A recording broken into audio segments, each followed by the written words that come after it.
ज्ञान को कई नजरिए से देखा जा सकता है और हर व्यक्ति का अपना अपना नजरिया होता है। लेकिन ये देश भारतीय सभ्यता है, कई धर्म, कई जाति और कई यहाँ जातियों का सर्टिफिकेट देने के लिए संविधान में जगह है और उनके उत्थान के लिए संविधान बनाई है। सामाजिक न्याय देने के लिए ही संविधान की स्थापना हुई है। तो जातियों का भी नाम होना चाहिए कि जाति के लोग भी हर जगह, हमारी सरकार को धन्यवाद देना चाहिए सबको, और कि कम से कम हर जाति, हर धर्म, हर वर्ग के लोग इस लड़ाई में शामिल हैं। देश आज़ादी में भी शामिल थे और आज ऑपरेशन सिंदूर में भी शामिल हैं।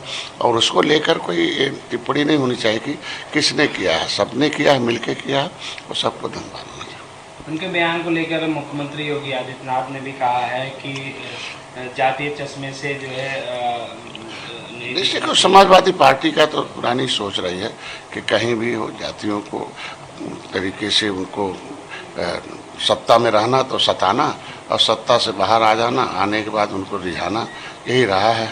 अगर सताए नहीं होते तो सत्ता से दूर नहीं होते।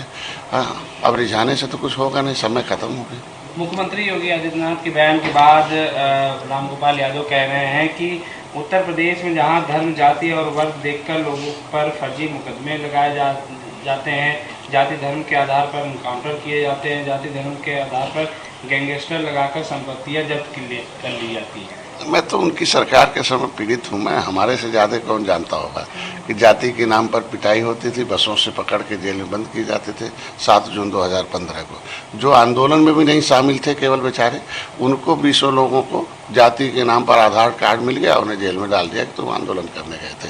तो ये तो उनके समय क्या बात रहा। आज के दिन में हमारे यहाँ तो देख लो, जो भर्ती हो रही है, चाहे पोस्टिंग हो रही है, चाहे कहीं भी हो, अवसर हो, वो हर एक लोगों को, कोई नहीं है। ये अवसर प्रदान हमारी सरकार ने किया। मध्य प्रदेश के मंत्री ने, सुप्रीम कोर्ट ने मंत्री को फटकार लगाई है, कैसे देखते हैं इस? देखिए, हमको भी कभी होता है कि आदमी बोलता, जुबान फिसल जाती है या नहीं सोचता कि हम ऐसा बोल रहे हैं, और बोलना कोई होता है, बीच में छूट जाता है। अगर अगर सोच सही है, नहीं बोलने का था, तो कोई बात नहीं, उसे नज़रअंदाज करना चाहिए। अगर उन्होंने, उनके लगता है कि नहीं, उन्होंने सही इसको माने में इस तरीका अपमानितजनक शब्द किया, तो उनके खिलाफ कार्रवाई होनी चाहिए। सर, कांग्रेस नेता राहुल गांधी कल बिहार दौरे पे थे, जहां पर उन्होंने दरभंगा में दलित छात्रों से वार्ता की। इसके बाद वहां के प्रशासन ने राहुल गांधी पर मुकदमा दर्ज किया, कहा कि बिना अनुमति के कार्यक्रम किया गया। देखिए, सरकार का काम है सुरक्षा देना और सुरक्षा तोड़ना, और आज कांग्रेस सत्ता दूर हो गई तो अम्बेडकर नजर आ रहे हैं। आज जब सत्ता में रहे तो अम्बेडकर वादियों की दशा क्या हो गई है। अम्बेडकर की आत्मा को कितना ठोस पहुंचाया होगा कि 66 समूह है अनुसूचित जाति की सूची में। अम्बेडकर का मतलब यह है कि सामाजिक न्याय, जो हर वर्ग के लोग जो उजड़े हों अंग्रेजों से, मुगलों से, नदियों से, उनको सामाजिक आरक्षण की व्यवस्था से अपलिफ्टिंग किया जाए। लेकिन कौन थे? जगजीवन राम आए, उनके उसमें एक खाली लेदरमैन को पूरे सर पर बैठा दिया, बाकी और जातियों के साथ क्या अन्याय किया कांग्रेस ने। तो अंबेडकर की आत्मा को ठेस पहुंचाने वाले लोग हैं ये सब।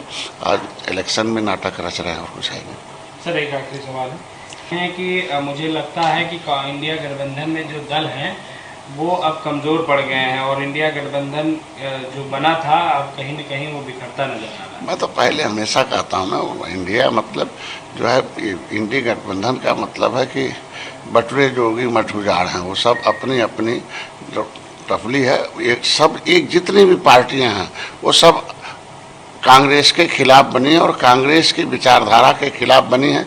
जब जिसकी विचारधारा नहीं मिलती है, दिल नहीं मिलता है, दल कैसे मिल जाएंगे? यही है और कुछ है नहीं।